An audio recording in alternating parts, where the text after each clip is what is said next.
এটা কেন আপনার জন্য দরকার? বিকজ আপনি যখন একটা প্রোডাক্ট ম্যানুফ্যাকচার করবেন সেটার কিন্তু একদম বেসিক কস্টিং তো আপনাকে জানতে হবে, সেটার উপরে আপনাকে ওই যে আমি বোর্ডের কাজ করি, আমি তো জানি যে সবাই হচ্ছে যে 1300 টাকা 1500 টাকা 1600 টাকা দিয়ে করে, আমিও তাই ওই রকমই একটা রেট ধরে দিয়ে দিই।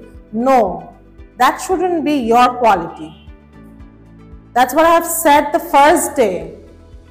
You are being constructed as designers. You have to know all basic details. আপনি ওই লামসাম কাজ you cannot do. Okay? Everything আপনাকে ডিটেইলস একটা প্রোডাক্ট আপনি যখন জানবেন যে হ্যাঁ আপনার চেয়ার এরকম ডিটেইলস আপনি প্রোডাক্ট ক্রিয়েট করছেন, সেটার কত পার্সেন্টেজ আপনি প্রফিট করবেন, মার্কেটে এটাকে কততে সেল করবেন, সেটা যতক্ষণ আপনি জানবেন ততক্ষণ কিন্তু আপনি আপনার কাজের কোয়ালিটি ধরে রাখতে পারবেন। কস্টিং যখনই আপনি গড়বড় করে ফেলবেন, আপনি যখন কাজ করতে যাবেন তখন তো আমার তো এটাতে পোষাচ্ছে না, তখনই কিন্তু কাজের কোয়ালিটি আপনি ডাউন করে ফেলবেন।